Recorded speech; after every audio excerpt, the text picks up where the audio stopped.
ஜனம் தமிழ் நேயர்களுக்கு வணக்கம். இன்று நமது அரங்கத்திற்கு வந்திருப்பவர் இந்து முன்னணியின் மாநில செய்தி தொடர்பாளர் திரு இளங்கோவன் அவர்கள். அவர்களை வரவேற்று நாம் நிகழ்ச்சிக்குள் செல்வோம். வணக்கம். வணக்கம். சரி, இப்போ பார்த்தீங்கன்னா சமூக வலைத்தளத்தில் கருத்து பதிவு போடுபவர் மீது எல்லாமே ஒரு வழக்கு போடுறாங்க இந்த திமுக அரசு. இது எதனால நீங்கள் நினைக்கிறீங்க? அதாவது எல்லார் மேலேயும் போடுறது, யார் இந்த ஆட்சிக்கு எதிராக கருத்தை உண்மையாக விமர்சனம் பண்ணி போடுறாங்களோ அவங்க மேலே வழக்கு. அவங்கள வழக்கு போடுறது மட்டும் இல்லை, கைது பண்ணி சிறைக்கு அனுப்புகிறாங்க. நீங்கள் சுப்ரீம் கோர்ட் ரொம்ப தெளிவாக சொல்லியிருக்கு. ஆர்டிக்கல் 69, அதாவது செக்ஷன் 69, ஆர்டிக்கலில் செக்ஷன் 69 நீங்கள் பயன்படுத்தக்கூடாது. அதாவது சமூக வலைதளங்களில் தன்னுடைய கருத்தை மரியாதையாக, அதாவது ஒரு தனி மனித தாக்குதல் இல்லாமல் எழுதக்கூடியவர்கள் மேலே வழக்கு போடக்கூடாதுன்னு சொல்லி, அப்படியே வழக்கு போட்டாலும் அவரை கைது பண்ணக்கூடாது. ஏன் கைது பண்ணக்கூடாதுன்னா, 7.5 ஆண்டுகள் அவர் செய்திருக்கக்கூடிய ஐபிசியோ சிஆர்பிசியோ என்ன செக்ஷனாக இருந்தாலும் சரி, அதில் 7 ஆண்டுகளுக்கு மேலே சிறை தண்டனை இருக்கும் பட்சத்தில் தான் அவர் கைது பண்ணணுன்றாங்க. ஆனால் இவங்க அதெல்லாம் எதையும் பார்க்குறதே இல்லை.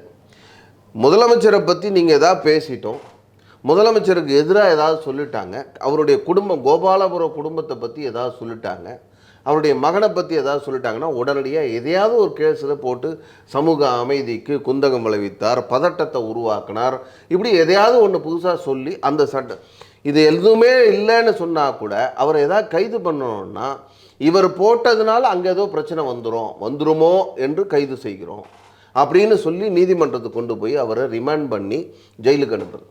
ஜெயிலுக்கு அனுப்பிச்சு அந்த கேஸ் வருமா, சார்ஜ் ஷீட் போடுவாங்களா, கேஸ் கோர்ட்டில் ட்ரையலுக்கு வருமா, அதெல்லாம் சமயத்தில் பல கேஸ் அதை பற்றி வரதே இல்லை. 90 நாட்களுக்குள்ளே சார்ஜ் ஷீட் ஃபைல் பண்ணலன்னு சொன்னால் அந்த கேஸ் ஆட்டோமேட்டிக்காக குவாஷ் ஆகும். அந்த மாதிரி ஒரு நிலை இருக்குது. இதெல்லாம் தெரிஞ்சாலும் குறைஞ்ச பட்சம் ஒரு 4-5 நாளைக்கு, ஒரு வாரத்துக்கு 10 நாளைக்கு நீங்கள் அது கூட என்னைக்கு கைது பண்ணுவாங்கன்னா வெள்ளிக்கிழமை சரியாக கைது பண்ணுவாங்க. வெள்ளிக்கிழமை இரவு கைது பண்ணி கூட்டிகிட்டு போய் ஜெயிலில் போடுவாங்க. நீங்கள் சனி ஞாயிறு கண்டிப்பாக 2 நாள் இருந்தாகணும். 3ஆவது நாள் திங்கக்கிழமை ஜாமீனுக்கு கோர்ட்டில் போகணும். அன்றைக்கி பெட்டிஷன் போட்டு செவ்வாய்க்கிழமை விசாரணைக்கு வரும். செவ்வாய்க்கிழமை விசாரணைக்கு அது பெட்டிஷன் பெயில் கிடைக்குமா கிடைக்காதான்னு கன்ஃபார்ம் ஆகும், ஜட்ஜு என்ன தீர்ப்பு கொடுக்குறாருன்னு. அப்படி இல்லைன்னு சொன்னால் கிடைச்சிட்டா அன்றைக்கி சாயந்தரம் ஒரு ஷூரிட்டி நிற்க வைக்கணும். அன்றைக்கி மறுநாள் வியாழக்கிழமை தான் நீங்கள் ரிலீஸ் ஆகி வெளியே வர முடியும். 5 நாள் 6 நாள் ஜெயிலுள்ள இருந்தே தீரணும்.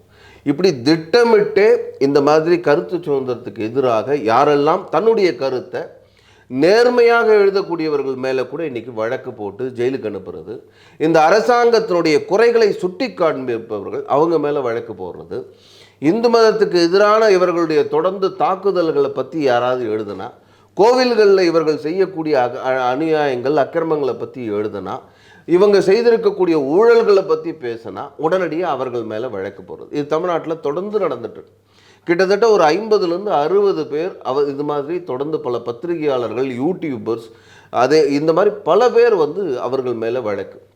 உண்மையை பேசினா அவர்கள் மேலே வழக்கு. ஒரு பத்திரிகை, சமீபத்தில் ஒரு பத்திரிகை நீங்கள் உதாரணமாக நம்ம பார்த்துருக்க முடியும், தினமலர், ஒரு தினசரி நாளிதழ், பல பாரம்பரியம் கொண்ட பத்திரிகை. அந்த பத்திரிகையில் தமிழ்நாட்டில் 22ஆம் தேதி ராமர் கோயிலில் பிராண பிரதிஷ்டை நடக்கிறதுக்கு, பூஜைகள் செய்வதற்கு தடையாக பல வாய்மொழி உத்தரவாக வந்திருக்கு அப்படின்னு சொல்லி அந்த பத்திரிகையில் செய்தியாகுது.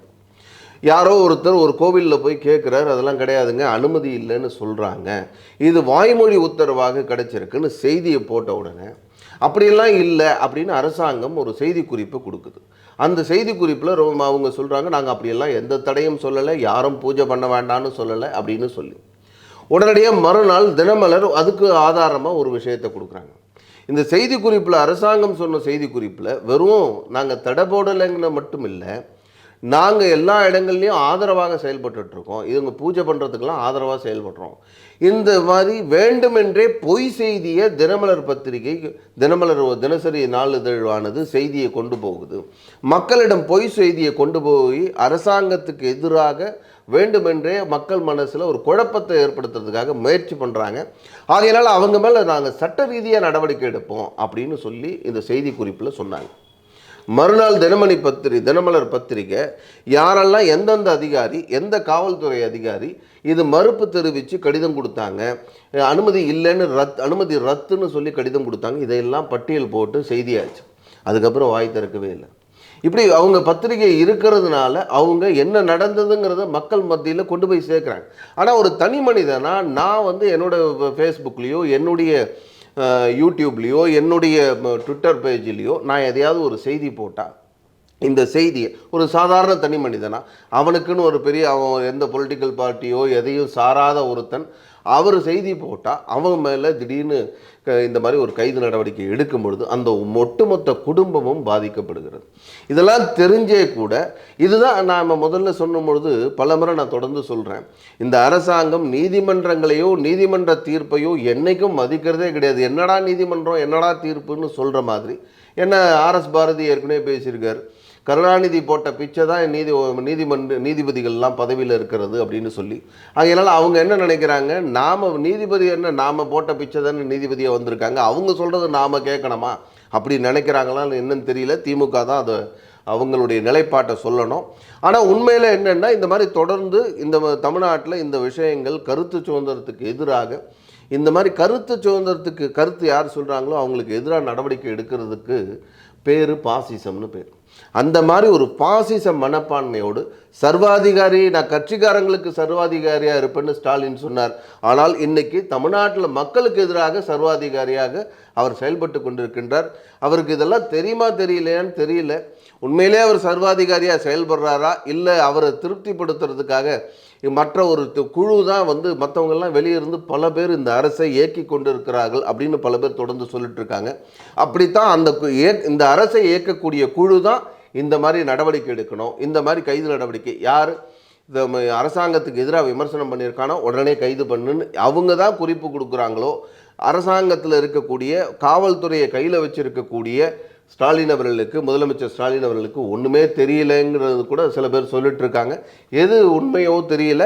ஆனாலும் தமிழ்நாட்டில் இந்த மாதிரி கருத்து சுதந்திரத்துக்கு எதிராக தொடர்ந்து இந்த அரசாங்கம் செயல்பட்டு கொண்டிருக்கிறது. இது நிச்சயமாக ஏற்க முடியாது. ஒரு ஜனநாயக நாட்டில் தன்னுடைய கருத்தை நீங்கள் right to express your idea, your views, இதெல்லாம் வந்து நம்முடைய ஃபண்டமெண்டல் ரைட்ஸ், அடிப்படை உரிமை. குடியரசு, இந்திய குடியரசு நாடு ஆகும் பொழுதே இதெல்லாம் அடிப்படை உரிமையாக கொடுக்கப்பட்டிருக்கிறது. அந்த உரிமையை மதிக்கின்ற அரசாங்கமாக இது மாறணும். இது தொடர்ந்து, ஆனால் இந்த அரசாங்கம் தொடர்ந்து இதுக்கு எதிராக தான் செயல்பட்டு கொண்டிருக்கிறது. எந்த தனி மனிதனுடைய உரிமையையும் கூட, இந்த பேச்சுரிமையும் கூட பறிக்கக்கூடிய செயல்பாட்டில் தொடர்ந்து இந்த அரசாங்கம் ஈடுபட்டு கொண்டிருக்கிறது. காவல்துறையை வச்சு இன்னைக்கு தமிழ்நாட்டில் இருக்கிற காவல்துறை இது எல்லாமே திமுகவினுடைய மாவட்ட செயலாளர்கள் அந்த லெவலில் ஒவ்வொரு மாவட்டத்தில் இருக்கக்கூடிய காவல்துறை அதிகாரிகளையும் செயல்பட வைத்து அழுத்தம் கொடுத்துறாங்க. நான் சொல்கிறது செய், அந்த மாவட்ட செயலாளர் சொல்கிறது தான் அந்த மாவட்ட கண்காணிப்பாளர் செய்யணும் அப்படிங்கிற ஒரு நிலைக்கு காவல் அதிகாரி மேலே ஒரு ப்ரெஷர் கொடுத்துட்டே இருக்காங்க. அவங்களும் வேறு வழி இல்லாமல் இந்த அரசாங்கம் என்ன சொல்லுதோ அதை செய்ய வேண்டிய நிலையில் இருக்கிறதுனால அவங்க மனசாட்சிக்கு விரோதமாக இந்த மாதிரி கைது நடவடிக்கைகளில் காவல்துறை ஈடுபட்டு கொண்டிருக்கிறார்கள். அவங்க ஆட்சியில் இருக்கவங்க என்ன சொல்கிறாங்களோ அதை நான் செய்ய வேண்டிய கடமை எங்களுக்கு இருக்கிறதுனால நாங்கள் இதெல்லாம் செஞ்சிட்ருக்கோம் அப்படின்னு பல அதிகாரிகள் நம்மகிட்டே சொல்லக்கூடிய ஒரு நிலை நாம் பார்த்துட்ருக்கோம். அதனால் இந்த ஜனநாயகத்துக்கு எதிரான இந்த அரசாங்கம் இந்த மாதிரி ஒரு ஜனநாயக நாட்டில் கருத்துரிமையை பறிக்கிறதுங்கிறது ஏற்புடையதல்ல. இந்த அரசாங்கம் தன்னுடைய நிலைப்பாட்டை மாற்றிக்கணுங்கிறது தான் நம்முடைய எண்ணம். பல தகவல்களை ஜனம் தமிழ் நேயர்களுக்காக இங்கு வந்து உங்கள் நேரத்தை ஒதுக்கி பகிர்ந்தமைக்கு மிக்க நன்றி. வணக்கம். வணக்கம் நேயர்களே, மற்றும் ஒரு நிகழ்ச்சியில் சந்திப்போம். வணக்கம்.